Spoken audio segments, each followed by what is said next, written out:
Frases como alquilar es botar tu plata, no coincido. Yo trato de tener un equilibrio entre tener una vivienda de alquiler y también tener viviendas propias. Eso también te permite eventualmente ejecutarlas, es decir, venderlas. Bajo tu punto de vista, ¿qué es mejor, comprar o alquilar? Hoy recibimos a Aref Abuzábal, socio de The Mayo Real Estate, quien nos revelará las verdades financieras que pueden cambiar completamente tu futuro económico y que la mayoría de personas descubre demasiado tarde cuando ya han tomado las decisiones equivocadas sobre el bien más costoso de sus vidas. Bueno, hay una regla que va del 30%, ¿no? O sea, más o menos tienes que utilizar el 30% de tus ingresos, en este caso como son una pareja, sumados en 30%, debería de darles la cuota, ¿no? Normalmente, si la cuota mensual del banco es mayor al 30%, yo te diría que lo pienses 2 veces. Mi consejo sí es igual que una persona joven apunte a comprar un inmueble. Ahora hay muchas facilidades para comprar inmuebles desde jóvenes, ¿no? Sí va a depender nuevamente cuánto es lo que has ganado, cuánto han sido tus ahorros. Mientras el mercado inmobiliario nos presenta el sueño de la casa propia como la única opción válida, nuestro invitado desmontará este mito analizando cuándo alquilar puede ser más inteligente que comprar y cómo las propiedades de inversión pueden convertirse en tu mejor aliado o tu peor pesadilla financiera. Lo que pasa es que cuando la emoción sube, ¿no? La razón o las defensas bajas, ¿no? Siempre es importante tener como que un backup, ¿no? O sea, también tú ponerte en el caso de, ok, así es la vida, no siempre van a salir todas las cosas como uno quiera, como uno quisiera, la gente debería de cumplir, las cosas deberían salir todo bien, pero ¿qué pasa si es que yo pago ese 10%, 20% y no me cumplen? En este episodio transformador, exploraremos las estrategias ocultas del negocio inmobiliario, descubriremos si Airbnb realmente es la gallina de los huevos de oro que todos creen y entenderemos por qué una decisión bien informada sobre bienes raíces puede ser la diferencia entre la libertad financiera y décadas de deudas asfixiantes. Si lo intentas con Airbnb y no funciona, y luego bajas a un alquiler tradicional, por así decirlo, que es como todo el mundo alquila sus viviendas, y la renta de ese inmueble en alquiler tradicional es muy baja y tu cuota es muy, muy alta, realmente no hiciste un gran negocio. Bienvenidos a un nuevo episodio de Podcast Vitamínico, conversaciones que nutren tu vida en un solo podcast. El día de hoy estoy con un invitado que, además de ser una persona que admiro mucho, es un amigo que conocí en Vistage y me encanta su espíritu emprendedor, empresario, sabe de negocios, sabe de emprendimiento, sabe de todo un poquito, viaja mucho, entonces tiene un conocimiento muy amplio, pero en esta ocasión lo invité porque su know-how principal está en todo lo que es bienes raíces. Y bueno, justamente como viaja tanto, también conoce un poco de la cultura de la inmobiliaria a nivel mundial, ¿no? Y bueno, salieron muchas preguntas. De hecho, él como que me ha asesorado en muchas ocasiones cuando yo quiero ver un terreno, un departamento, si conviene o no conviene. Y él tiene este conocimiento. Y bueno, como es peruano y vive acá en Perú, obviamente siempre lo fastidio con temas de acá, ¿no? Entonces, hoy día quisimos traer el tema de propiedades, ¿no? Si te conviene comprar, si te conviene alquilar, en qué distrito, cuál es el que está con mejor potencial, si te conviene comprar en plano, si te conviene comprar listo, etcétera, etcétera. Y hemos hecho una serie de preguntas que creo que la mayoría de personas que estamos pensando en comprar una casa o un departamento, así que bienvenida a Podcast Vitamínico, ¿cómo estás? Lo máximo, Pam, lo máximo. Gracias por la introducción. Me ha dejado arriba, la vaya. No, es que en verdad yo te conocí en el grupo anterior en el que estaba y siempre me has parecido un personaje, la verdad, Gracias. pero un personaje bonito, ¿no? De mucho conocimiento, mucha humildad. Te agradezco. Bueno, hemos ido adquiriendo conocimiento en el paso de los años. En realidad tengo 30 años, pero desde muy joven empecé trabajando en el rubro inmobiliario. He vivido fuera, he tenido la oportunidad de estar en distintos países. Como lo mencionaste también, me dedico al rubro inmobiliario, es mi core business, pero también tengo otras empresas. Y encantado de compartir, de poder contestar algunas preguntas sobre el rubro e instruir, ¿no? He tenido la oportunidad de ayudarte ahí con algunos contratos. Sí. Y una asesoría también comercial, y encantado. Perfecto, entonces empecemos con la pregunta que probablemente todo el mundo se hace y que fue una de las primeras que mencioné. Bajo tu punto de vista, ¿qué es mejor, comprar o alquilar? Ya, buenísimo. Bueno, la respuesta a esa pregunta últimamente veo que es mucho, depende, ¿no? Depende de tu edad, depende de qué es lo que busques, depende de cuál es tu estado, tu momento, ¿no? Claro. Y me parece una respuesta acertada, ¿no? Para poder decirle a las personas que nos están viendo, qué es lo que le conviene, tendría que analizar realmente cuál es qué es lo que están buscando, cuál es su edad, en qué estadio se encuentran, ¿no? Ahora, en el largo plazo, para no quedarme en el depende. En largo plazo considero que siempre es mejor comprar. Okay. ¿Ya? Siempre es mejor comprar porque definitivamente es una inversión. El mundo inmobiliario, las propiedades es una inversión bastante estable. Y es un activo al fin y al cabo. Un activo y con el paso de los años se va a revalorizar, lo dicen los históricos mundiales, ¿no? Entonces, frases como alquilar es botar tu plata, no coincido. No, hay mucha gente que, bueno, ya ahora está soltando esa información y hay más gente educada al respecto que la tiene clara y dice, bueno, realmente no, alquilar no es botar la plata, no lo es. Alquilar te da flexibilidad, te permite entender qué zona te gusta más, qué tipo de distribuciones de inmuebles te gustan más. Cuando tú te mudas, mientras que te vas mudando, también me empiezas a darte cuenta, ok, me gusta este tipo de acabados, qué problemas tengo con los vecinos. Entonces, hay gente joven, ¿no? Que a veces quiere comprar su propiedad rápido, por así decirlo, ¿no? Y de repente luego se termina dando cuenta que lo que compró no es lo que quería. A largo plazo. Y es que hay algo que yo siempre he conversado con mi esposo y es, cada etapa tiene su casa, ¿no? Porque claro, tú te casas, por ejemplo, eres una pareja recién casada que todavía no quiere tener hijos, entonces un departamento chiquito de 1 o máximo 2 habitaciones, suficiente para el momento en una zona que tenga todo el alcance, por ejemplo, que fue justamente como César y yo empezamos. Bueno, César y yo somos nómadas, ya nos hemos mudado en los 14 años que tenemos de casados, nos hemos mudado 5 veces. No, o sea, no porque nos aburramos, mi esposo sí un poco, pero más también porque, como te digo, cada casa tiene su momento, ¿no? Entonces, cuando recién nos casamos, vivíamos en un departamento de un dormitorio con una sala, terracita, kitchenette, baño y walk-in closet y se acabó. No necesitábamos más.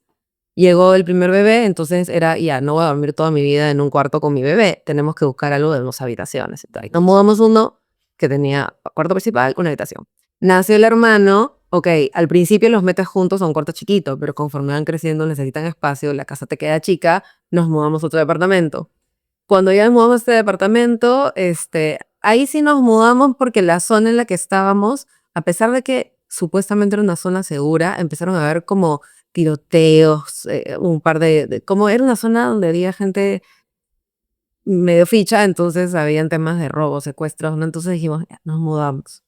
Nos volvimos a mudar y salí embarazada, entonces era como que ya necesitamos el cuarto de bebé, ¿no? Y nos mudamos a una casa. Y a esa casa que nos mudamos era grandota, con jardín, con piscina, porque era una época en que los niños correteaban, necesitaban botar energía y gracias a Dios, justo fue tipo que por COVID, entonces no se aburría, ¿no? Total. Y así como que vas cambiando y claro, yo ahorita vivo, tú conoces mi casa, que es esta, ¿no? Que tiene un jardín grandote, o sea, es condominio con jardín, espacios, amplio, pero mis hijos en algún momento van a crecer y ya no van a querer este tipo de espacios donde pueden traer a sus amigos a jugar al jardín, sino de repente van a querer una terraza o la paz río, ¿Fueron alquilados? todas. Bueno, excepto la primera, que era mi departamento, que hasta ahora lo tengo y que con ese lo alquilamos y con eso pagamos parte de este alquiler, Claro. ¿no? Entonces, de alguna manera, con César dijimos como, escucha, en verdad, uno, que la casa que queremos, si la compramos, nos va a ajustar mensual porque es endeudarte 25, 30 años. Claro, ¿Qué tanto crees que vale la pena endeudarte por tanto tiempo? claro.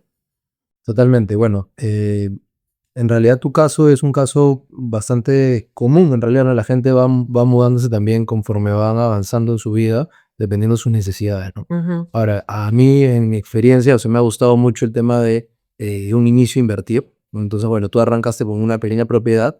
Yo trato de tener un equilibrio entre tener una vivienda de alquiler y también tener viviendas propias. Eso también te permite eventualmente ejecutarlas, es decir, venderlas, y dependiendo la necesidad que tengas en ese momento, utilizar esos activos o esos ingresos para comprar el activo que realmente quieres.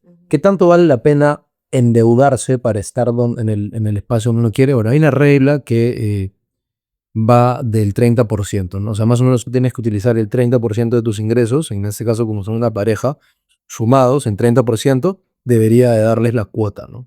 Si están por encima del 30%, la decisión, bueno, puede tener matices, se puede evaluar, pero normalmente si la cuota mensual del banco es mayor al 30%, yo te diría que lo pienses 2 veces. Ujú. De hecho, bueno, hay personas que van hasta el 50%, ¿no? A veces el banco se los permite por sus trabajos y pueden pagar la cuota, pero una cosa es poder pagarlo y otra cosa es cuál es el costo oportunidad de pagar esa cuota tan alta, ¿no? Y en qué posición te pone, porque también el mercado fluctúa, más allá de que el negocio inmobiliario es un negocio dentro de todo estable, con el paso de los años, lo hemos visto ahora en la pandemia, lo hemos visto ahora con los cambios políticos. De hecho, en Perú en particular, es un país que tiene muchos cambios políticos un poco bruscos, ¿no? Entonces, Oye, ¿cuántos presidentes hemos tenido en los claro, últimos? de cada 5 años normalmente hay ciertos cambios políticos que pueden hacer que el impacto de tu vivienda, el valor de la vivienda se vea mermado, ¿no? Entonces, ¿qué sucede? Si de repente compras una vivienda que tiene un valor muy alto y que tu cuota mensual es muy alta y justo en ese momento hay un cambio político que hace que caiga el valor de la propiedad y de repente también hay un cambio, digamos, en la parte laboral, por ejemplo, ¿no? Porque puede pasar, ¿no? Uno a veces trabaja y puede pasar que de repente hay un cambio laboral, de repente te puede ser complicado, ¿no? Entonces siempre tienes que tener esa regla del 30%, eh, pero todos los perfiles son distintos, ¿no? No todos están casados, no todos, bueno, no todos recién, bueno, tienen hijos, etcétera, etcétera, ¿no? Depende de mucho. Y en el caso de los jóvenes que recién están empezando una vida profesional, ¿no? Que ya terminaron y dicen, tú les recomiendas como que sí, compra tu primera vivienda. Totalmente, totalmente sí les recomendaría que compren su primera vivienda. Nuevamente lo mismo, depende mucho de cuánto es lo que estás ganando. Obviamente por eso necesitas una asesoría. Como todo rubro, como todo sector, como todo negocio que vas a hacer, siempre es bueno asesorarte, o sea, pedir consejo, pedir ayuda de alguien que conozca y que lo haya hecho antes y que tenga claro el camino, ¿no? O sea, tú no te vas a mandar, por ejemplo, no sé, pues a desarrollar una página web, más allá de que ahora haya herramientas y formas de hacerlo y que uno puede aprender medianamente solo, probablemente le vas a pedir a un desarrollador web que ya lo haya hecho antes y mientras más desarrollo web haya hecho y mientras más éxito haya tenido haciéndolo, probablemente sea un consejo más atinado, ¿no? Entonces, mi consejo sí es igual que una persona joven apunte a comprar un inmueble. Ahora hay muchas facilidades para comprar inmuebles desde jóvenes, ¿no? Sí va a depender nuevamente cuánto es lo que has ganado, cuánto han sido tus ahorros. En mi caso, por ejemplo, me acuerdo que desde muy chico tenía la cultura del ahorro, ¿ya? Entonces, cuando tuve 18 años me compré mi primer auto, ¿no? Con los ahorros que había tenido, viajé a los Estados Unidos, entonces tenía una cultura del ahorro y eso me ha permitido, digamos, avanzar, ¿no? Hay diferentes libros que indican de que el ahorro te permite avanzar mucho más rápido. Sí, claro, es que no es ahorrar para tener tu plata en el banco, es ahorrar para invertirla en algo. O sea, ahorita el pensamiento que debería tener la gente. Por supuesto. El paso número uno, cuando, digamos, todavía recién estás más joven y todavía no sabes en qué invertir, porque obviamente cuando tienes, no sé, pues, eres niño, ¿no? En realidad uno tiene que aprender y enseñarle a sus hijos, creo, desde chicos a ahorrar y eventualmente en un segundo paso invertir, ¿no? Pero el primer paso es ahorrar, entonces eso es lo que me permitió eventualmente invertir desde joven. Entonces, de nuevo, ¿no? Vale la pena asesorarte para poder saber cuáles son tus ingresos, eventualmente también acercarte al banco, preguntarle a tu asesor bancario, oye, califico un crédito, si en caso quisiera comprarme este departamento, cuánto sería mi cuota, cuánto sería mi tasa y hacer eventualmente los números, ¿no? En un mundo de grises existe un lugar donde los colores cobran vida, donde cada estampado cuenta una historia única, como tú. Divina Esencia, prendas que no solo vistes, sino que vives. Atrévete a mostrar quién eres realmente, porque tu esencia es única y divina, nunca dejes de brillar. Divina Esencia, disponible en tiendas Cosier de Miraflores, Showroom de San Borja o a pedido. Síguelas en Instagram como @de Divina Esencia, la belleza que vive en ti. Gracias Divina Esencia por vestirme en todos mis videos, porque cuando brillo es gracias a su magia. Y aparte del banco, ¿qué otras alternativas de financiación hay para alguien que, por ejemplo, quiere un departamento? Vamos a hablar de un departamento pequeño, de un dormitorio, que no esté en una zona pues muy, muy costosa, pero él quiere su departamentito, pero por más que tiene un trabajo y todo, pues no tiene nivel crediticio porque nunca tenía una tarjeta. Le digo, pongamos ejemplos claros. Una persona que edad, por ejemplo. 24 años. Una persona de 24 años es probablemente un recién egresado de la universidad. Un recién egresado de la universidad, el salario promedio puede estar entre, no sé, 2.500 soles a 5.000 soles, 6.000 soles, puede ser. Depende de la carrera. Depende de qué tan bien le vaya, si tienes trabajo extra, etcétera, etcétera, ¿no? Hay opciones de compra de inmuebles desde cuotas de los 1.500 soles. ¿Ya? Obviamente va a depender mucho de la ubicación. Ahora, todos los ciudadanos, digamos, peruanos tienen un bono que se llama el bono Mi Vivienda. ¿Sí? Es una ayuda del Estado, básicamente para poder comprar tu primera vivienda. Tienes que cumplir con ciertos requisitos. La vivienda no tiene que tener un valor que supere. Siempre van cambiando, ¿no? Es dependiendo de la UIT, pero pues estamos hablando más o menos de entre 65, me parece, y $100.000. ¿Ok? Esa es una ayuda. Esta persona que está ganando esa cantidad, ¿puede hacer la compra de su primer inmueble? Sí. Si es que, por ejemplo, ¿no? Cuando uno recién se gradúa, de repente, no sé, estás viviendo con tus padres y tú ya desde ese momento estás pensando en un futuro y inviertes en tu departamento, de repente los números te pueden dar, ¿no? Ahora, otra forma de financiamiento, por supuesto, puedes financiarte directamente con la constructora, ¿no? De repente no calificas un crédito directo, te puedes financiar directamente con la constructora. ¿Cómo te financias con la constructora? Tendrías que haber ahorrado a los 24 años una cantidad mínima que más o menos, bueno, he visto casos que son menos del 10%, es decir, desde un 5%, ¿ok? Entonces, para una propiedad, por ejemplo, de $100.000, estás hablando que deberías haber ahorrado unos $5.000, ¿no? $5.000 estás hablando más o menos de unos 17.000, 18.000 soles. Claro, 20 y tantos mil soles, digamos, ¿no? Entonces es una cantidad que se puede haber ahorrado, pero digamos que eso es lo mínimo para empezar. Entonces, si tú tienes un ahorro de al menos un 5% del inicial del departamento, pero ahí ya nos tenemos que poner creativos, ver con qué constructora podemos hacer esa figura y también muchas veces hay personas que invierten en departamentos en planos, ¿no? Con anticipación para poder seguir ahorrando hasta que se estabilizan. Ahora, esas personas que ganan esa cantidad y que son sumamente jóvenes, ¿son sujetos a crédito? Bueno, esa es una pregunta también que es importante. La realidad es que en la mayoría de casos es difícil que consigan un crédito, ¿ya? Pero ahora hay algunas facilidades en los bancos, como por ejemplo el programa del ahorro casa. El ahorro casa es un programa que te permite ir pagando una cuota al banco de forma que tú vas ahorrando, simulando que estás ahorrando esa cuota. Entonces el banco ve que tú eres una persona que cumple y que puede pagar. ¿Cuánto tiempo demora ese ahorro? Demora entre 5 o 6 meses, pueden pedirte un poco más de tiempo, pero con 6 meses que hagas un ahorro casa y que pagues, por ejemplo, ¿no? tus 2.000, 3.000 soles mensuales, ya el banco podría precalificarte para la compra de un inmueble con crédito hipotecario. Y bueno, ayudado con el bono Mi Vivienda, podrías hacerte de un departamento pequeño. Estamos hablando en el caso de un chico joven, 24 años, es una persona que piensa en su primer departamento. Y claro, tendrías que ahí equilibrarte viviendo un tiempo con tus padres, por ejemplo, ¿no? Para poder pagar la cuota y al mismo tiempo tener tu activo. Ahora, ¿a quién les va mejor en sus inversiones? Son los que son previsorios, los que ven opciones, los que tienen información y se asesoran.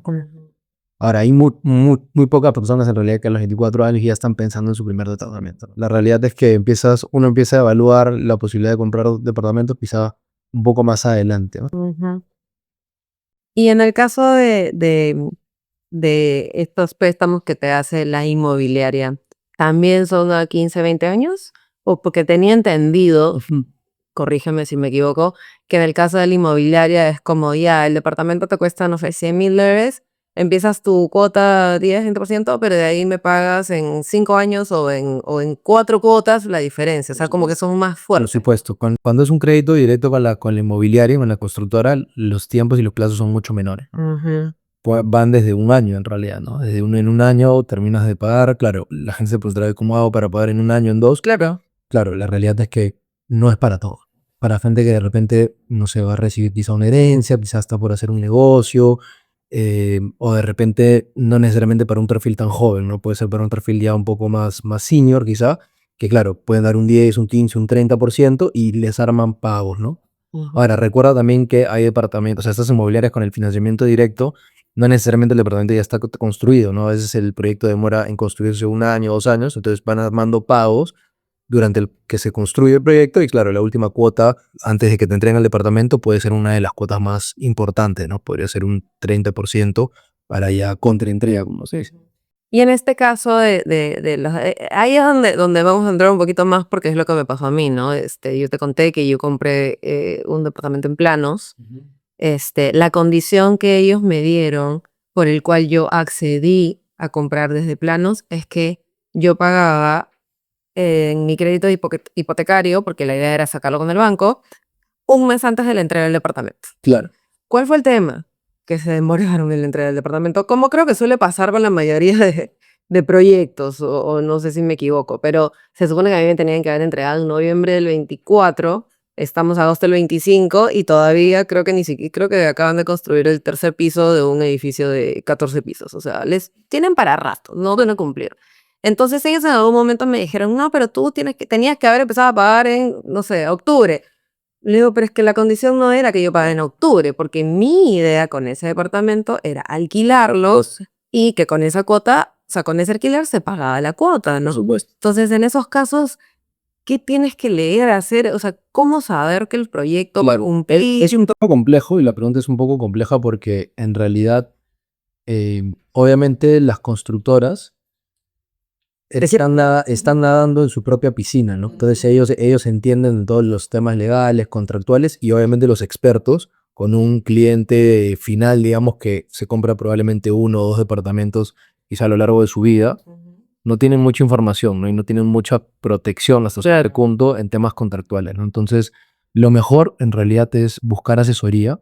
No hay muchos clientes finales que compran directo a las constructoras, tratando de conseguir el mejor deal, ¿no? Tratando de repente ahorrar algún tipo de intermediario, algún tipo de comisión, y lo único que consiguen es que, bueno, eventualmente si hay un problema, tienen que responder también directo a la constructora y no tienen algún punto de soporte, ¿no? Ya, como lo dije al principio, cuando uno tiene más experiencia, vivida o más departamentos comprados, más contratos firmados, más ventas de diferentes tipos de propiedades, puedes asesorar mejor al cliente final. Entonces, en ese caso hay que revisar el contrato, hay que ver cuáles son las cláusulas, las penalidades de salida, o sea, hay que ponernos en los supuestos negados de que situaciones sucedan que puedan darse y que al final uno como cliente final salga ileso de una situación que al final te afecta, ¿no? También es verdad que las condiciones van cambiando, las cláusulas van cambiando, que a ti te hayan dado esa opción de, oye, pagar un mes antes de, ya no es muy común, porque también las mismas constructoras van aprendiendo y se van dando cuenta qué es lo que ha pasado también, yo te cuento, ¿no? O sea, hay muchas constructoras que hace unos años daban esa condición y luego se dan cuenta que al momento de firmar el cliente final, ¿no? El comprador, no pagaba. O sea, llegaba el mes y tenían que firmar su escritura, su minuta y no pagaba y la hacían larga o se demoraba. Entonces la constructora también se veía afectada porque la constructora vence sus propios flujos. Entonces ahora la mayoría tratan de cubrirse y te dicen que por lo menos cuando hay un desembolso postergado, así como se llama esa opción, pagues 6 meses hasta 3 meses antes como para cubrirse, ¿no? Yo sé que en el caso tuyo había una demora por parte de la constructora y ellos igual te están reclamando que pagues. Y ahí es un problema porque en realidad hay un contrato donde la constructora dice, bueno, tú a partir de octubre de tal fecha, tú tienes que pagar.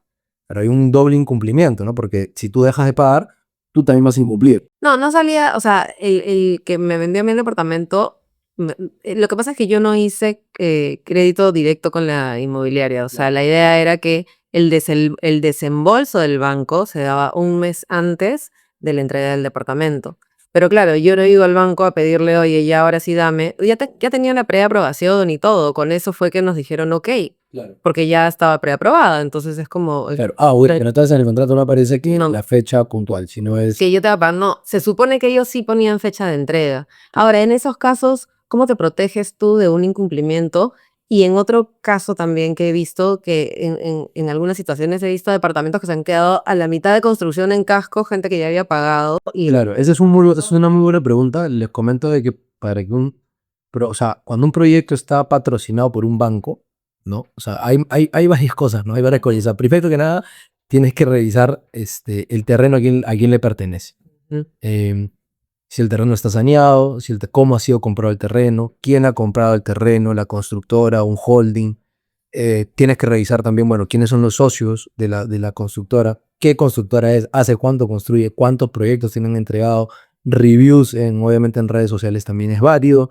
Tienes que revisar cuáles son los estados, o sea, los estados, puedes hasta preguntar los estados financieros de la constructora, puedes ver los accionistas, cómo están, ¿no? Financieramente hablando. Entonces, todo eso te va dando una idea de, ok, esta constructora es una constructora que va a cumplir o no. Ok, cuando revisas todo eso, si la constructora también está patrocinada por un banco, ok, el banco está en la obligación de terminar el proyecto. Esas construcciones que tú has visto que se han quedado a la mitad, Era simple. de hecho, a mí me ha pasado. Yo también hablo en base a la experiencia que tengo, no solo asesorando, sino experiencia en carne propia. Gracias a Dios he tenido la oportunidad de hacer mis propias inversiones. He tenido varias inversiones y todas han sido de distintas formas. Pero una de ellas fue justamente un proyecto de un constructor privado que yo compré un departamento básicamente a un buen precio, pero este proyecto no estaba financiado por el banco. Entonces yo cometí un gran error, ¿no? Y uno a veces también no aprende con los errores propios, ¿no? El consultor me dijo, bueno, ¿sabes qué? Me está faltando plata para terminar el proyecto y que lo voy a dejar a buen precio. Listo, ¿sabes qué? ¿Cómo pago? De esta manera. Listo. Le hice el pago y el proyecto no estaba financiado por el banco. ¿Qué pasó? Esa plata básicamente se diluyó en algunos acabados, yo qué sé, y el proyecto también lo mismo. Se ha demorado en entregarse, aún de hecho no me lo entregan y, bueno, tienes un problema, ¿no? Entonces también es muy importante mencionar de que cuando uno va a comprar un departamento, o sea, siempre es importante tener como que un backup, ¿no? O sea, también tú ponerte en el caso de, ok, así es la vida, no siempre van a salir todas las cosas como uno quiera, como uno quisiera, la gente debería de cumplir, las cosas deberían salir todo bien, pero ¿qué pasa si es que yo pago ese 10%, 20% y no me cumplen en tiempos y forma? ¿Cuál es mi plan B? Si, por ejemplo, yo no hubiese sido todos mis fondos y de hecho, no sé, mi familia, mi vivienda, todo hubiese dependido de ese proyecto, o sea, ahorita probablemente estaría Deprimido. súper frustrado y de repente en más problemas, ¿no? Porque un problema acarrea otro y acarrea otro y acarrea otro. Obviamente, en este caso era una inversión a un muy buen precio. Yo sabía que había un riesgo por medio. No hay inversión tiene riesgos, ¿no? Ok, voy a saber que ahí puede haber un más menos un año, un par de años, ¿no? Definitivamente lo que sí no me equivoqué fue que puse penalidades en el contrato y, bueno, de hecho vamos a tener que llegar a una conciliación para poder sacar el tema adelante. Pero sí, les cuento que yo había puesto una penalidad de $15,000, me acuerdo, y el constructor me dijo, no, esa penalidad me parece muy alta. Y yo dije, oye, pero si vas a cumplir, al final la penalidad puede ser más o menos, pero igual vas a cumplir. No, pero siempre puede pasar algo. Y la bajó, ¿no? La bajó a la mitad. Entonces, bueno, parece que él también ya sabía que podía sacar vencidas. Pasa. Y estos son errores, mira, y a ti te ha pasado cuando tú ya eres conocedor del tema. ¿Cuáles son los principales errores que cometen los compradores primerizos? Lo que pasa es que cuando la emoción sube, ¿no? La razón o las defensas bajan, ¿no? Entonces yo vi una oportunidad y dije, pucha, este es un buen proyecto, está bien ubicado, ya estaba construido. Cuando yo lo compré ya estaba en el 5.º piso y era un edificio de 7 pisos. Ya. Entonces dije, bueno, hay que aprovechar, ¿no? Entonces, bueno, me faltó hacer un análisis mayor y decir, bueno, en realidad ese proyecto no está financiado por un banco. No es una constructora reconocida. No es una cosa, era una consultora, no era reconocida, exactamente, era una consultora media familiar y bueno, pero bueno, eso estoy seguro que va a caminar al final, vamos a poder solucionarlo, pero definitivamente, ¿cuáles son los errores que cometen? Nada, a veces se emocionan, no hacen ese análisis previo y nuevamente lo mismo, ¿no? Yo te recomiendo igual es como cuando te dicen, oye, pues, me está doliendo, no sé, pues, la rodilla, ¿no? Y tú dices, bueno, debe ser un dolor así, no sé, pues juego fútbol, me duele la rodilla, ¿no? Pero pasan 1 o 2 semanas Y te sigue y te sigue doliendo, bueno, no vas a entrar seguramente a Google a buscar, ¿no? O sea, ya llega un momento en el cual, más allá de que tenemos mucha información ahora, vas y le pides la consultoría al profesional del caso para que te diga realmente qué tienes, porque puede ser un problema mayor. Temas inmobiliarios, lo mismo, ¿no? Lo mismo. Ahora, es verdad que hay abogados inmobiliarios, ¿no? Que son especialistas en el tema inmobiliario. No son muchos los que hay en el mercado. Nosotros, desde mi expertise, o sea, nosotros vemos ambas partes, ¿no? No solamente la parte legal de inmobiliaria, sino también la parte comercial inmobiliaria. Claro, uno puede ver el contrato, las cláusulas, todo, pero también hay la otra parte es, ok, comercialmente hablando. También te tienes que proteger. También tienes que proteger como negocio, claro. O sea, está bien la compra que estoy haciendo, me voy a comprar un proyecto que está en una zona que se va a revalorizar.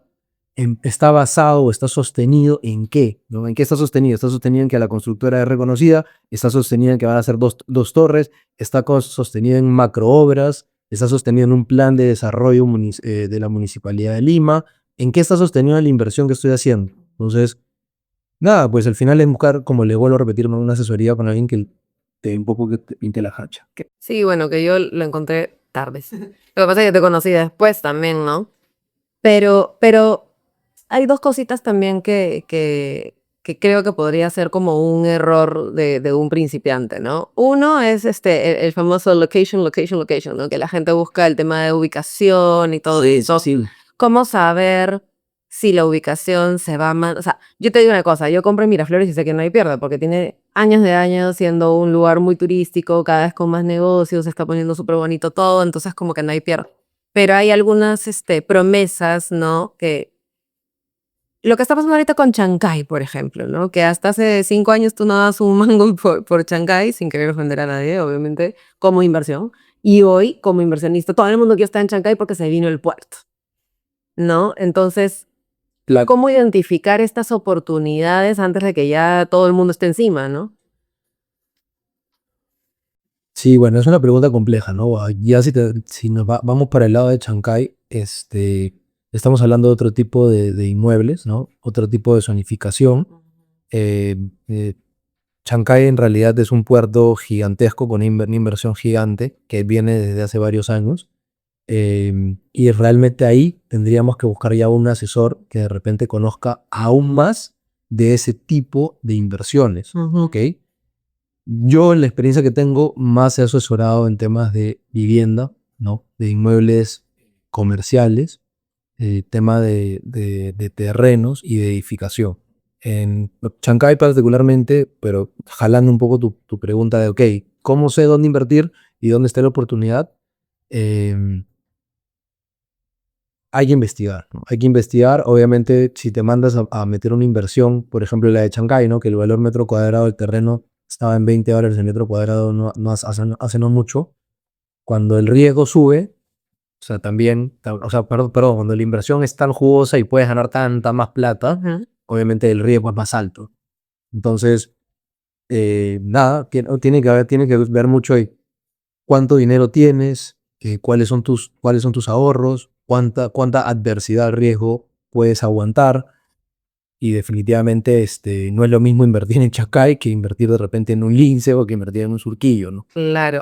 Sí, Los claro. precios son distintos y la oportunidad de ganancia son distintas, ¿no? Entonces, por eso digo que depende mucho quién eres, qué estás buscando, qué tipo de inversión estás buscando. ¿Es tu primer inmueble, tu segundo inmueble? ¿Es un inmueble netamente inversión?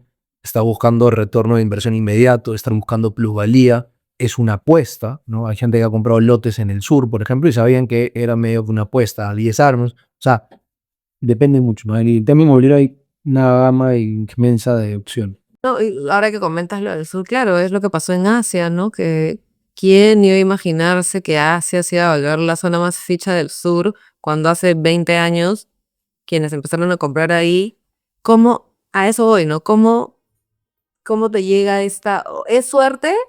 O No considero que sea suerte, o sea, deben haber habido compradores que definitivamente se han dejado llevar por un poco la tendencia y la moda, pero definitivamente el sur tenía toda la proyección de crecer, ¿no? Y sigue teniendo la proyección de crecer. Han habido macroobras, ¿no? Como esta Macroópolis o la Nueva Lima, que al final terminaron frustradas, pero definitivamente el sur todavía tiene muchísimo potencial y sigue creciendo. O sea, toda la zona de Paracas, Chincha, Icanismo, ¿no? Está y sigue creciendo. El tema es que estas inversiones son inversiones a largo plazo. No son inversiones que necesariamente las vas a ver redituadas en los próximos 2, 3 años, ¿no? claro. También es verdad que las inversiones van variando, ¿no? O sea, los que compraron en Asia, en las playas más top de Asia, ¿no? Que la inversión dependiendo cuándo compraste, puedes haber ganado plata, pero también puedes haber perdido. O sea, hay muchos empresarios o gente como pudiente que ha comprado su propiedad en Asia, de repente en el 2018, en el 2017, antes de pandemia, y esas propiedades, o sea, las pudieron haber comprado y hoy pueden estar 50% o 40% debajo del precio. Hoy tenemos mucha oferta de casas de playa porque es una segunda vivienda, es una vivienda para una persona que definitivamente le va bien en la vida. Sí, porque Son caras de mantener. ese es más un lujo que una inversión. Pero es... Porque no es que tú habitas, o sea, excepto una persona que se vaya a vivir al sur, si es tu segunda casa, tu casa de playa. La realidad hoy que es complejo vender propiedades de playa, no está teniendo tanto dinamismo, Hoy particularmente, hoy ya ha mejorado un poco, pero hace 6 meses, un año y medio, estaba muy verde, ¿no? Pero igual no están en los márgenes que teníamos hace unos años. Entonces, por ejemplo, si compraste, por digo, en el 2019, la casa probablemente le has perdido valor. La puedes haber disfrutado y tal, pero ha perdido valor. Claro, si fuiste uno de los pioneros que compró hace 20 años, 25 años, han pasado, el récord han pasado 25 años, ¿no? Han pasado 25 años. Hay muchas cosas que se pueden haber, muchos activos que se pueden haber revalorizado en ese tiempo. Vale mencionar también que el país como tal ha estado en un apogeo tremendo y hemos acortado distancias con otros países de Latinoamérica.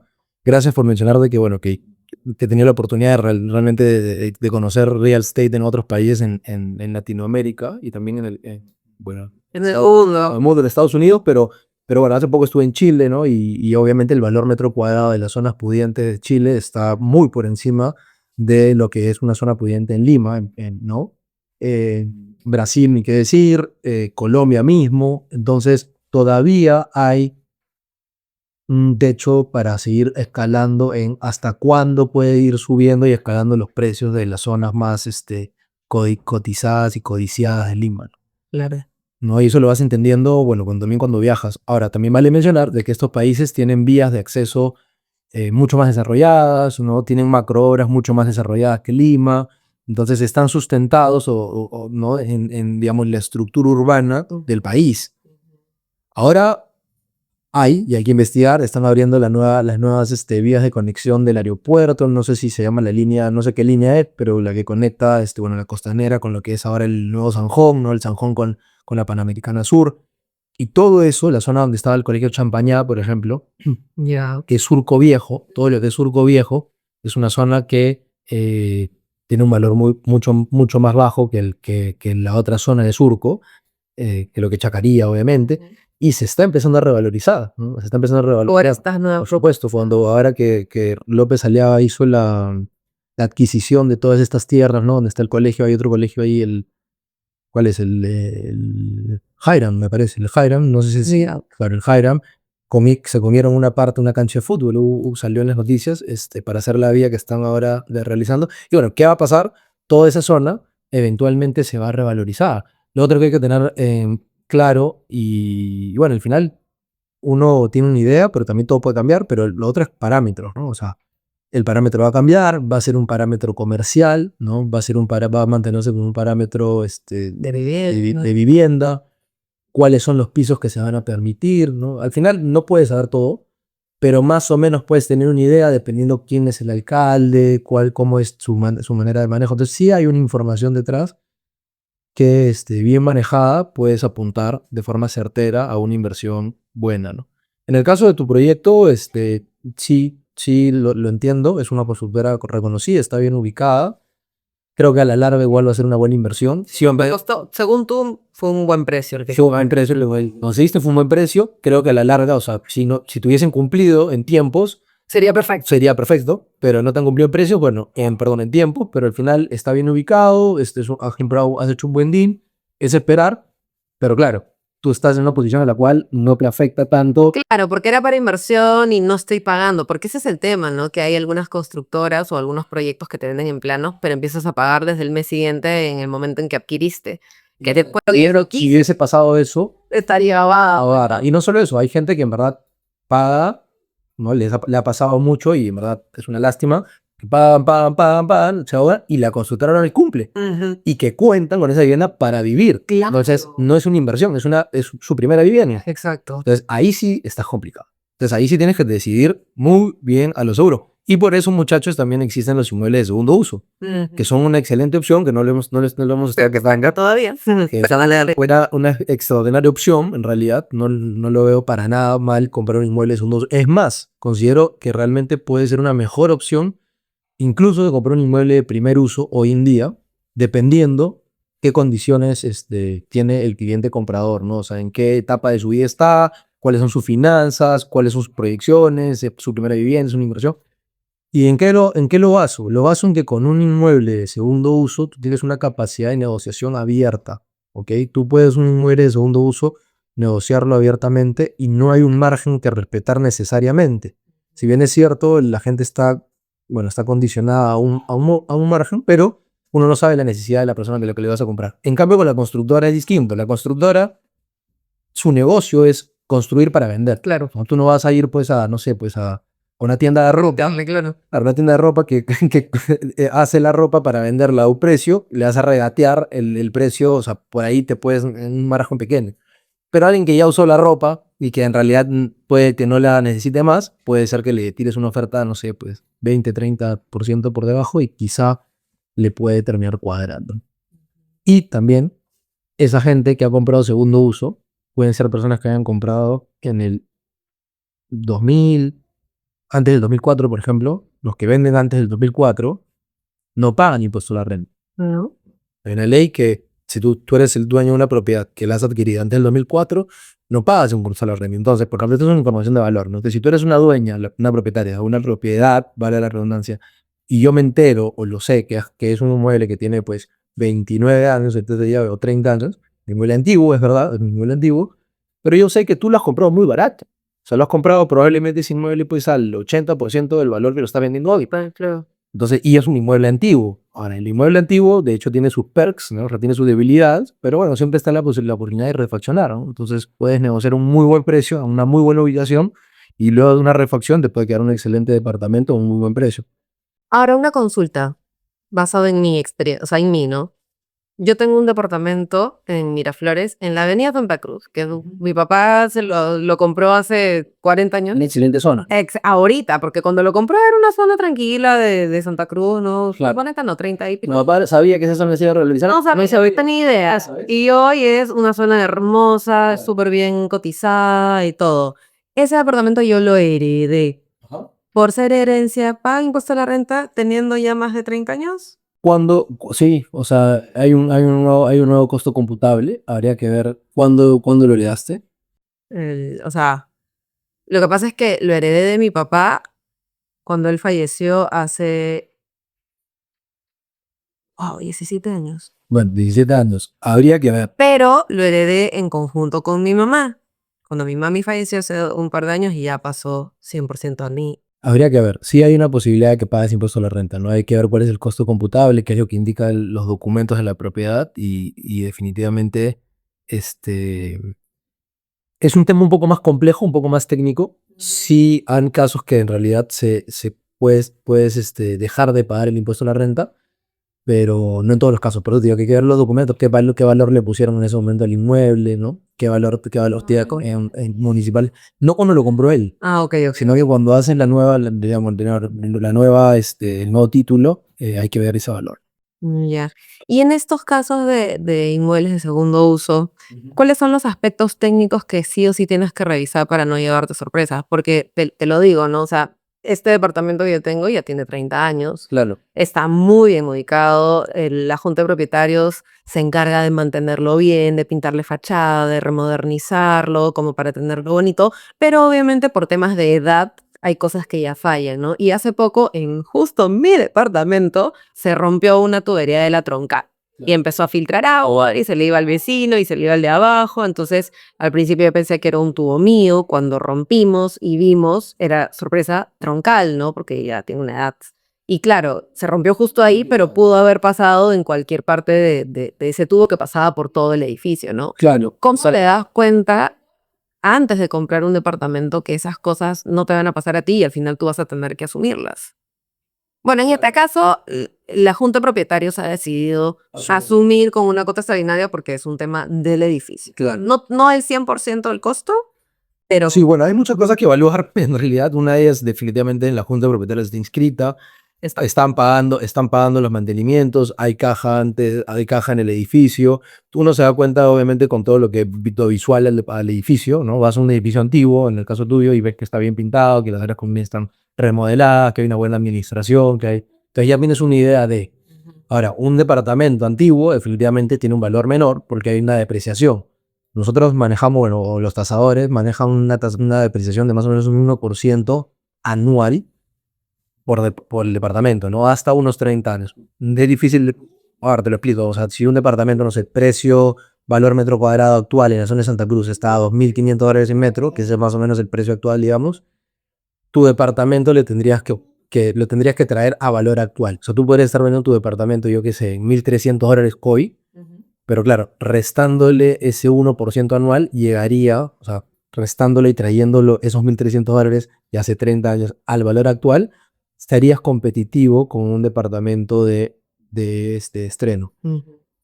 No sé si se entiende bien, pero básicamente lo que quiero decir es que, a ver, hay sus pros y sus contras de un departamento moderno y un departamento actual. Los pros de comprar un departamento de estreno es que no pagas tonelada, todo está nuevo, eventualmente va a costarte obviamente más caro porque hay una diferencia entre pagar $2,500 y pagar, no sé, $1,500, hay $1,000 de diferencia, Claro. que te pueden servir, dependiendo cómo esté el departamento, para poder hacer remodelaciones, etcétera, etcétera. ¿Cómo veo si el departamento y me va a traer problemas o no? Ok, un departamento que tiene 30 años probablemente te trae problemas. Obviamente le vas a preguntar al propietario, hey, ¿qué has cambiado? Muéstrame, no sé, los vouchers de lo que pagaste, haber cambiado las tuberías, haber cambiado el tablero eléctrico, porque definitivamente está antiguo, vas a ver las luminarias. No todo tienes que dejarte, obviamente, llevarte por lo visual. visual. Pero claro, hay gente que, si lo visual no lo ha cambiado, es muy probable que las tuberías, los cables, o sea, todo eso se menos, ¿no? Entonces, nada, yo te recomendaría, y les recomendaría a todos, que en verdad se asesoren. O sea, para eso justamente hay asesores inmobiliarios que te acompañan. Tienes que buscar un buen asesor que tenga experiencia, que haya comprado antes, que haya asesorado, que tenga experiencia de haber visto distintos tipos de inmuebles de diferentes antigüedades, y él te va a asesorar muy bien. Y no solo eso, sino que el agente inmobiliario que tiene mayor experiencia va a poder negociar por ti mucho mejor que tú misma. Porque tú vas a decir, oye, sí, tu departamento está antiguo, ¿cuánto pides? 200.000. Sí, tu departamento es antiguo, pero te ofrezco 190. Pero el agente inmobiliario va a poder, con argumentos sólidos, decirte cuánto es lo que realmente podemos ofrecer basado en una serie de cantidad de cosas que van desde lo visual y lo estético hasta lo documental. Porque también hay temas documentales muchas veces, ¿no? Y que se pueden solucionar, pero si no lo sabes, te puedes encontrar con un problema más que con una oportunidad, ¿no? Claro, sí, porque bueno, yo he conocido un par de casos que han comprado casas viejas a un ripio, se la han tirado, han construido su casa nueva y le sacaron el 100% del valor a esa propiedad, ¿no? Claro. Y claro, se tiraron, no sé, me invento, entre el terreno, que era una casa, que la compraron tipo terreno, más la construcción, $150,000. Y es una casa de 3 pisos, gigante, linda, preciosa, con jardín, piscina, y ahora les vale $300,000, pues, ¿no? Claro. Sí, totalmente. Claro, vale la pena, ¿no? Ahora vale la pena, definitivamente vale la pena. Ojo que también ha habido un cambio fuerte en todo lo que es y los valores de los inmuebles y la tierra en los últimos años. O sea, hay muchos clientes que se han dedicado a comprar inmuebles y que están mal acostumbrados, lo digo directamente. ¿Por qué? Porque han comprado desde el 2007 hasta el 2017 había un boom inmobiliario. Si lo estudiaron, porque hubo un boom inmobiliario. Ese boom inmobiliario básicamente acortó distancias con el extranjero y todas las propiedades se revalorizaban en ritmos sumamente acelerados. O sea, tú tenías propiedades que se revalorizaban casi en un 50, para ser conservador, 50% anual. O sea, tú comprabas un terreno de $100,000 y al año siguiente tu terreno valía $150,000. O sea, hay mucha gente que no conoce el tema y dice, oye, mi propiedad va a seguirse revalorizando. No es así. O sea, hay un momento en el cual las propiedades también se aflatan. Ya está cayendo ese boom inmobiliario en esa forma. Lo que sí está pasando es que hay mucha actividad de construcción en Lima. Está volviendo la actividad de construcción en Lima, los proyectos verticales, pero esa revalorización de propiedades tan agresiva no es así. O sea, la revalorización de propiedades va entre un 3 a un 8% anual, que es lo regular actualmente. Que en realidad tú piensas en comprar una propiedad a largo plazo, no es que piensas comprar una para venderla al siguiente. Te cuento, Pamela, de que hay algunos clientes míos que han comprado su propiedad, no sé, pues en el 2022, la quieren vender ahora 3 años después, y no sé, la compraron, ponle $200,000, y le digo, bueno, ¿qué idea tienes de venta? Y me dicen, bueno, no sé, te la podemos vender a 250, ¿no? Y digo, bueno, hay que hacer un análisis de mercado, y luego de hacer el análisis de mercado nos damos cuenta que en realidad, si la venden al precio que la compraron, más o menos está bien, porque la propiedad también tiene 3 años más de antigüedad, 3 años más de antigüedad, está usada, el piso está usado, tienen que pagar ahora el cabala. Claro, no es un negocio tan redondo porque, claro, la estás vendiendo en un corto plazo, 2, 3 años, claro, no le has dado chance a la propiedad que se revalorice realmente. No. Entonces, esa propiedad sí se revalorizó un 3, 4, 5%. Recuerda que también hay una depreciación. Entonces, las propiedades solo se revalorizan, no, también se deprecian y baja también su valor. Entonces, esa matemática hay que explicarla Y pasan muchas cosas, a veces la oferta de esa microzona puede haber explotado, hay más oferta, hay mucho también en realidad que influye. ¿Y tú qué cambio drástico has visto con pandemia, por ejemplo, ¿no? Porque tú me dices que, bueno, en el tema de casas de playa, ¿ah? Hace frío, ¿ah? Sí, está haciendo frío. ¿Qué cambio drástico han visto post pandemia? Hay muchos cambios, muchos cambios. A ver, han habido muchas oportunidades, han habido muchos cambios en la riqueza del ciudadano. O sea, ha habido gente que ha perdido mucho dinero y hay gente que ha ganado mucho dinero. En temas netamente real estate o bienes raíces, he visto un cambio drástico en temas de locales comerciales. Todos los locales comerciales post pandemia pasaron a valer mucho menos, están en valores mucho más bajos. Claro, porque ahora muchos hacen home office, pues. Bueno, esas oficinas, yo me refería a los locales comerciales, que son viviendas. restaurantes, etcétera, pero lo mismo con las oficinas, totalmente de acuerdo. Cayeron sus valores desocupados, oficinas gigantes desocupadas, locales en zonas estratégicas muy buenos desocupados, y poco a poco se fueron llenando. En ese interín habían propietarios que, bueno, son muy pudientes y pudieron aguantar todo ese tiempo vacío. Hay otros que en verdad lo que necesitaban era liquidar. Había muchos también, porque hubo una doble pandemia con Castillo, que decidieron sacar su plata afuera. Sí. Pues tú tenías un local comercial no alquilado durante más de un año y te pudieron a un presidente que no es pro negocio, que no es pro riqueza, que no es pro derecha, digamos, y lo que dijiste fue, bueno, lo vendo y saca la plata acá. Entonces, oportunidades full. En estos cortos años, pues, cambió la moneda por completo. Locales comerciales son muy difíciles de encontrar. Los alquileres de los locales comerciales han subido mucho. Lo mismo con las oficinas. De hecho, hoy en día, para los que me están viendo, eh, las oficinas están retomando su valor pre-pandemia. No sé. Lo cual hace 2 años yo era el primero en hablar con los propietarios y le decía, escucha, me vende porque realmente no se sabe qué es lo que va a venir y realmente es difícil que nuevamente los valores estén iguales que antes. Hoy te diría que hay mucho más movimiento en oficinas, mucha más gente está volviendo a retomar oficinas. Es más, doy una data mayor. No se están construyendo tantas oficinas como antes. Ya. Entonces, claramente, al no construirse oficinas, está quedando el stock del pasado y no hay nuevo stock, a diferencia de las viviendas. Por eso te digo, ¿no? O sea, es muy importante entender que en el negocio inmobiliario hay mucho nicho. O sea, hay oficinas, microoficinas, departamentos, microdepartamentos, zonas, tickets, locales comerciales, terrenos. Entonces, consíguete un agente inmobiliario que conozca de todo edificio. Normalmente trata de buscar uno que sea especialista y que haya tenido mucha experiencia en ese tipo de inmueble en particular y que te ayude a que cumplas tus objetivos. Claro, sí, pues oficinas, en verdad, como tú dices, no he visto. Lo que sí he visto mucho en estos últimos años son los comunales, los coworkings. También, con los coworking yo te cuento que tenía clientes que tenían oficinas, bueno, que alquilaban oficinas de forma tradicional, pisos enteros, y bueno, yo los ponía en contacto con estas franquicias de coworking, y básicamente lo que hacen es subarriendas, ¿no? O sea, arrendaban todo el piso y bueno, lo transformaban en un coworking. Lo cual, bueno, es una forma de un cambio en cómo distribuyes una oficina y a ambas partes le funciona, ¿no? El propietario que es dueño de la oficina parece ocupada y el dueño del cowork para poder, nada. No, y al empresario también, ¿no? Porque yo me acuerdo en la empresa en la que trabajo actualmente, hasta hace un año estábamos en un coworking y era buenazo porque no tenías que pagar, o sea, pagabas tu mensualidad, por decirlo así, y no tenías que pagar que la limpieza, que el agua, que la luz, que el internet, que Mucho más flexible.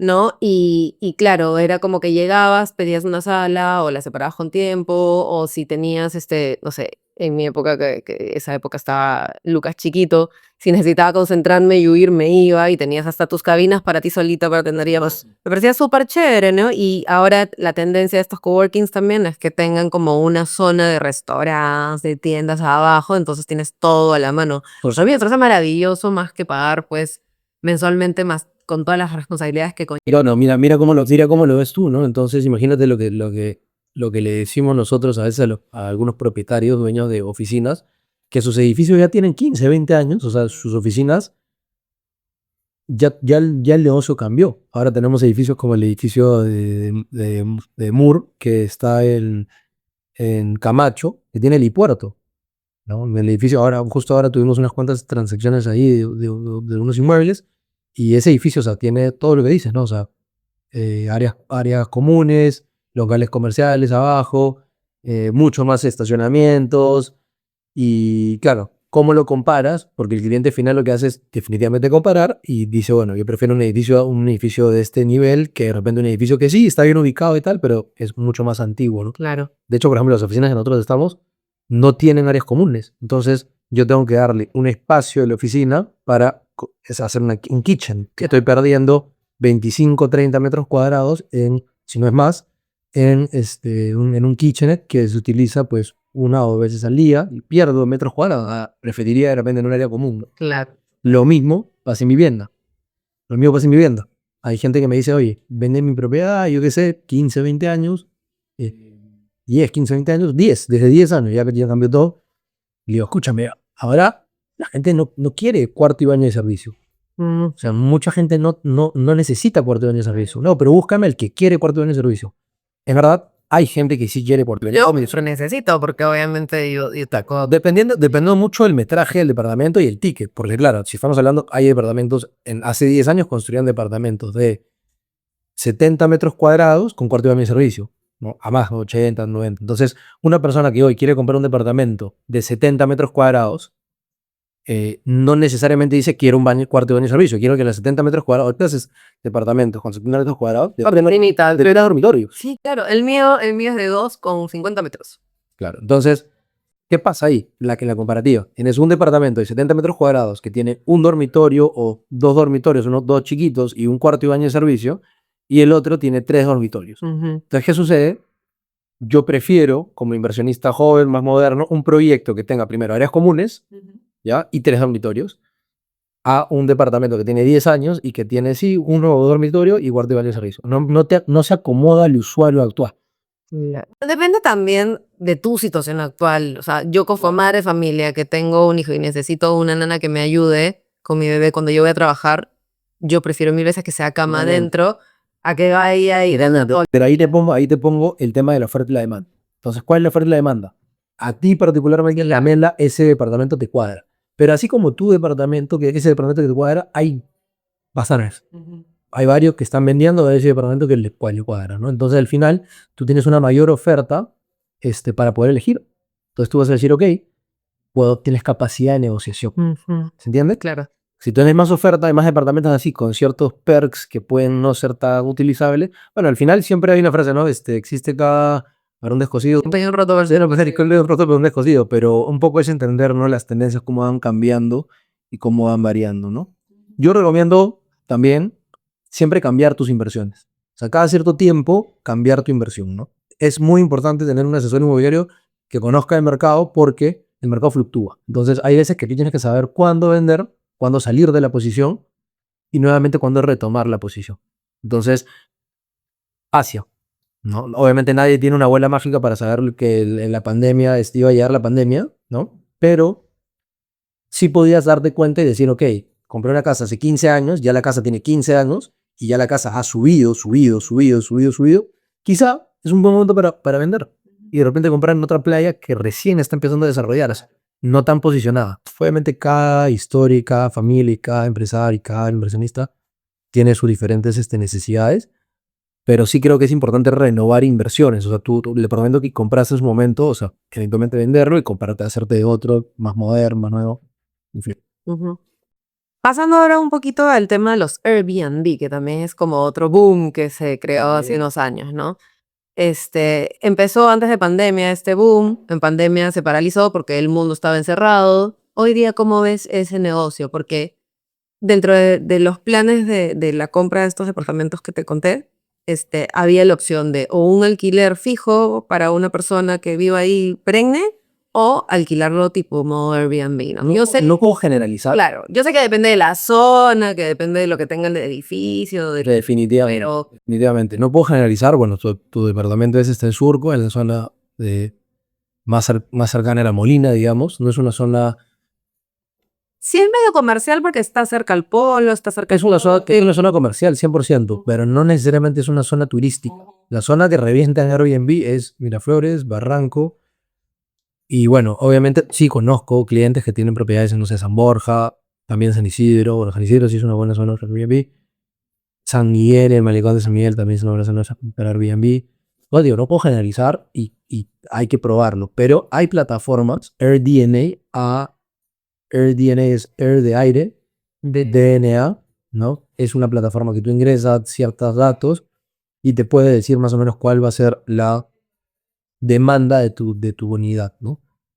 Lo que sí puedo hacer con conocimiento de causa es decir qué es lo que yo veo que pasa en el mercado. Lo que veo que pasa en el mercado es que tengo muchos propietarios que les vendieron la promesa de mete tu propiedad a Airbnb y en vez de sacarle $1,000 de alquiler, le vas a sacar $1,500 de alquiler, $2,000 de alquiler, y eso no está pasando. Claro. O sea, no está pasando. Es más, hay empresas que les han prometido que furnish, ¿no? Amueblen su mueble. Obviamente la empresa le cobra el amueblamiento y a la hora de lavar el rendimiento no es bueno. Entonces sí estoy viendo mucho eso de departamentos que al final, o sea, les prometieron un rendimiento de 12, 13, 15%. Claro, pero igual te hablan con un 80% de ocupabilidad, que no siempre se cumple, ¿no? Y por otro lado, siempre tienes el gasto también del agua, el mantenimiento, la luz. No, claro, y al final es un negocio que se necesita de un administrador, definitivamente, y ese administrador te cobra un fee. Y claro, hay Airbnbs que están funcionando muy bien, que hacen mucha plata y espectacular. Pero ya no tanto como antes. Eso no quiere decir que no vaya a cambiar. O sea, puede ser que vean este video de acá a 6 meses y de repente el negocio cambió, viró. O sea, mucho más turismo, mucho más demanda, o sea, más demanda de Airbnbs. O sea, cambia constantemente. Por eso digo, asesoría constante, preguntar cómo este momento, me recomiendas o no, investigar, información y también probar, ¿no? Prueba y error finalmente es lo que también dicta también el mercado. Eso es, ¿no? Porque en mi caso, el Airbnb que yo pensaba no era tanto para el turista, sino para el empresario, el que trabaja y viene pues a ver a una filial de la empresa en Perú, ¿no? Y esta como es una zona comercial y tiene muchas oficinas como de marcas globales. Yo decía, pucha, no sé si habrá alguna... El Airbnb, Pave, es igual a una competencia. En tu edificio van a haber creo que 25 pisos, ¿no? No, son 3 torres de 10. Ok, 3 torres de 10, pero al costado hay un edificio de 20. Ah, sí. Ok, entonces toda la zona, o sea, es una competencia. Claro. Finalmente es una competencia, es nuevamente demanda y oferta, va a depender qué tan bonito pongas el departamento, qué tan bien lo gestiones. Es como una microempresa en realidad, ¿no? Si tú gestionas bien tu empresa, puede ser que tu empresa le vaya mejor que la otra, que le vas a tener competencia, porque ahora hay muchas otras personas que van a pensar lo mismo que tú. Claro. Para un ejecutivo, que no sé qué, que no sé cuánto, y bueno, ahí vamos a tener que analizar cuántos ejecutivos vienen. Si vienen 80 ejecutivos y hay 100 departamentos, o sea, van a haber 20 que van a salir libre. Claro. Es así, de fácil. Entonces, no sé cuántos ejecutivos vayan a haber en la zona que estén buscando un Airbnb en esa zona. No lo puedo saber. Y tú tampoco. Tú tienes una idea y lo que muchas veces pasa, sí lo podrías saber si es que hubieses testeado el mercado antes con algunas plataformas o nuevamente, ¿no? Con un agente inmobiliario. O sea, si yo por ejemplo, en la agencia que manejo, cuando tengo un cliente inversionista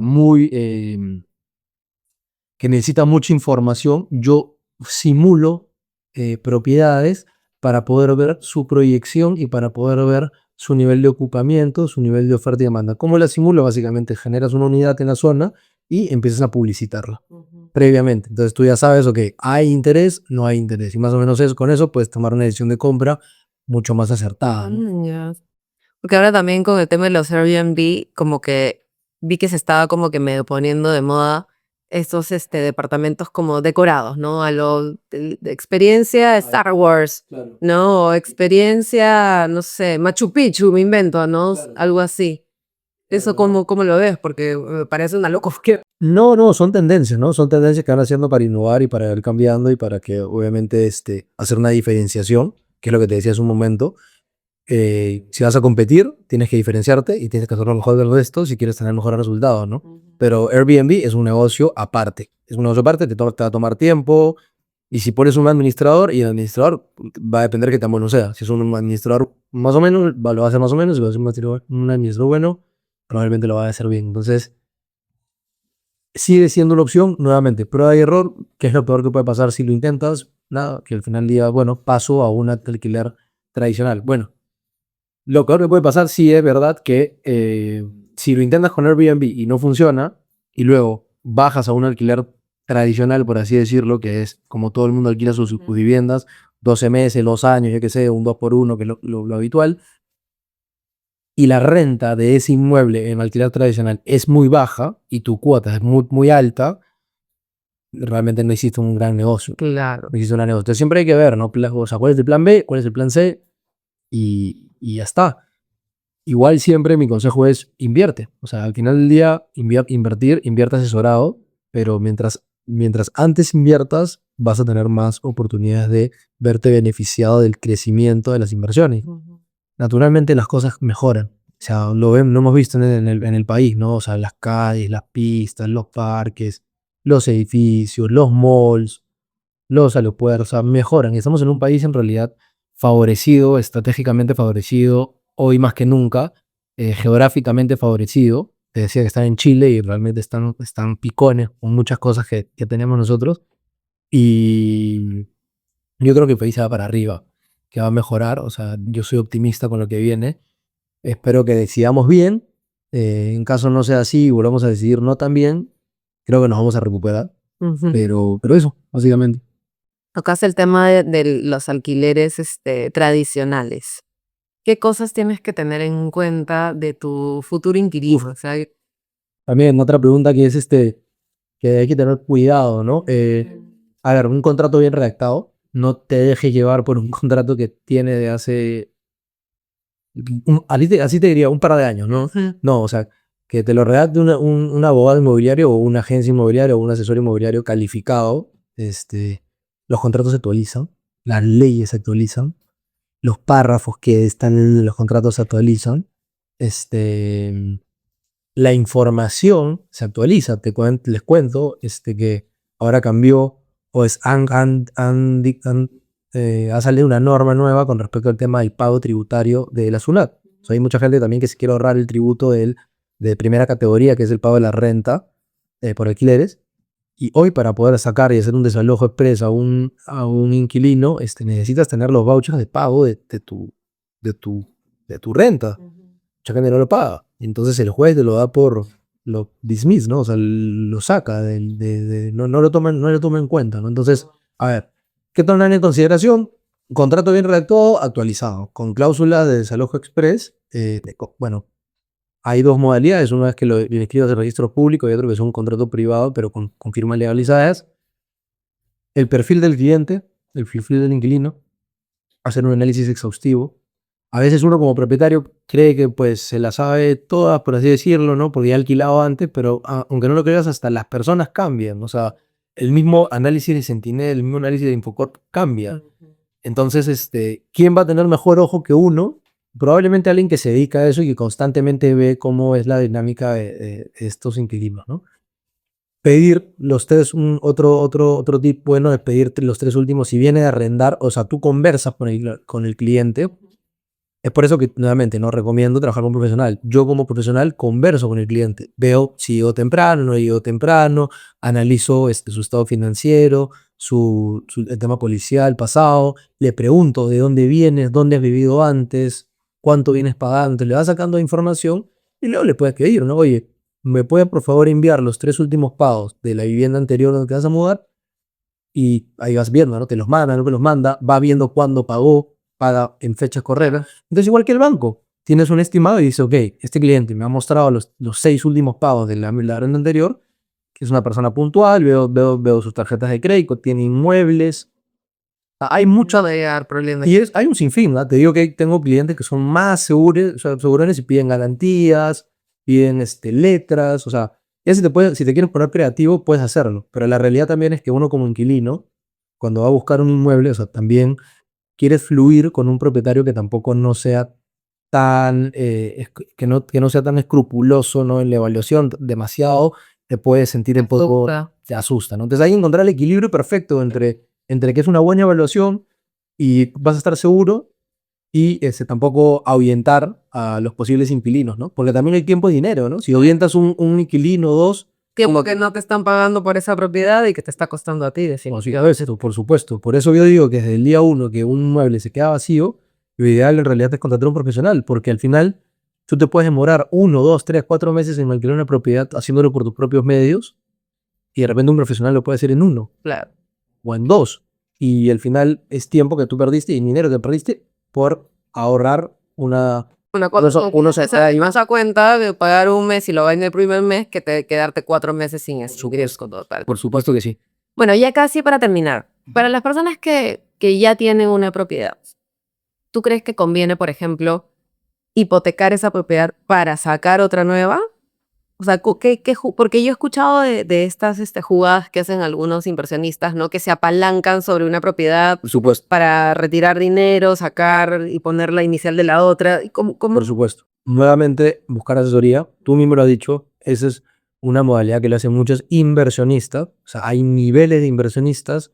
Hay inversionistas que tienen mucha información, muchos contactos, mucho conocimiento en banca, mucho conocimiento en finanzas. Y claro, por supuesto que es una herramienta espectacular, hipotecar una propiedad para apalancarte y poder hacerte de algún otro activo que genere ganancias, plusvalías. No lo recomiendo para todo el mundo. ¿Por qué? Porque también conlleva un gran riesgo. Si lo haces sin conocimiento, multiplicas las posibilidades de fracaso y en realidad el fracaso es doble porque obviamente puedes poner en riesgo ya un activo que tienes libre. Entonces, no es para todo el mundo. Sí lo recomiendo, lo he hecho, lo haría nuevamente, Pero asesorado. pero asesorado o en todo caso con sabiendo que obviamente normalmente es un riesgo, ¿no? Ok, ya con esto cerramos. Un consejo para alguien que está en este momento pensando en comprarse un departamento. Bueno. 3 consejos. No sé. Sí, no, un consejo para alguien que está comprando un departamento.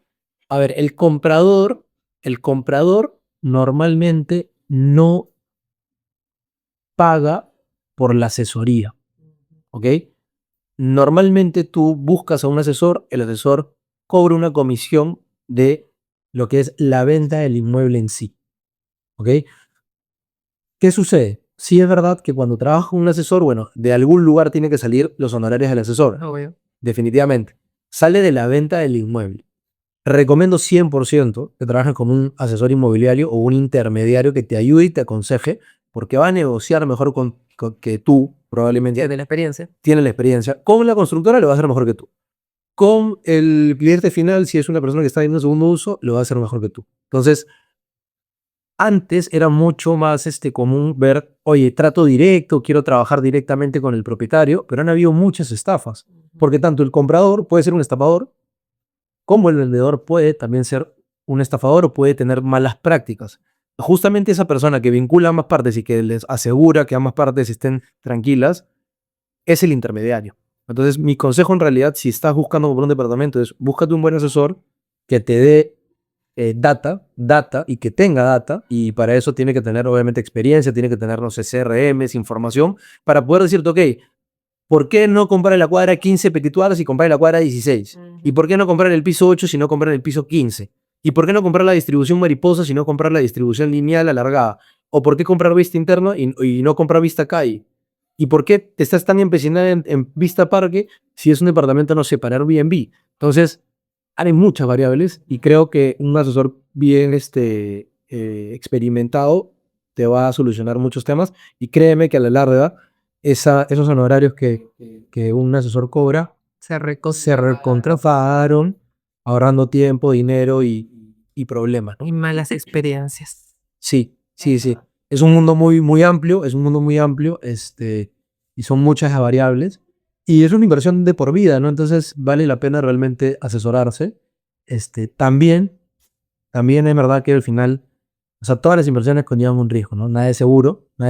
Al final, siempre pueden haber factores que cambien y que varíen, pero bueno, para eso estamos, ¿no? Para poder ayudarlos y nada, investiguen bien a las constructoras, hagan bien sus números. Para eso estamos. Para eso están ustedes. ¿Dónde los encuentran? Nosotros, bueno, yo soy uno de los socios y dueños de la inmobiliaria de Mayo Real Estate. Es una inmobiliaria que tiene casi 20 años en el mercado. Y bueno, estamos en todos lados, ¿no? Nos buscan como de Mayo Real Estate y van a ver que estamos liderando el mercado inmobiliario. Así que estamos muy contentos por los resultados que estamos teniendo. Hace poco hemos hecho una alianza estratégica con la Cámara de Constructoras del país. Entonces pertenecemos a una asociación muy importante. Antes se llamaba ASEI, la Asociación de Empresas Inmobiliarias, ahora se llama CODIP, la confederación. Bueno, tenemos inmuebles de primer uso, de segundo uso, trabajamos con más de casi 180 constructoras, Wow. las más grandes. Vendemos inmuebles de forma nacional, también internacional. Entonces, al final del día, nada, estamos ahí muy bien tratando de darle soluciones a los futuros compradores y también a los vendedores, ¿no? Por supuesto. Si eres un inversionista ducho en el tema, te vas a sentir muy cómodo trabajando con nosotros porque vas a sentir que te entendemos. Es difícil encontrar un asesor inmobiliario que conozca de inversiones. Sí, por supuesto. Ya vamos a conversar un poquito más al respecto. Claro que sí. Bueno, Ares, muchas gracias por estar acá. Nos has resuelto muchas preguntas muy comunes para todos. Y a ustedes si llegaron hasta el final del episodio, gracias. Recuerden que estamos posteando videos todos los lunes, podcast todos los lunes. Si no se han suscrito, por favor, suscríbanse para que sigan viendo estos videos maravillosos que estamos teniendo todos los lunes. Y obviamente agradecer a Divina Esencia, que hoy día me he puesto un vestido bien abrigadorcito porque, como dice Aref, está haciendo frío. Y a Grendel Experiencias, que es quien hace posible todo este podcast. Les mando un beso gigante y nos vemos el próximo lunes.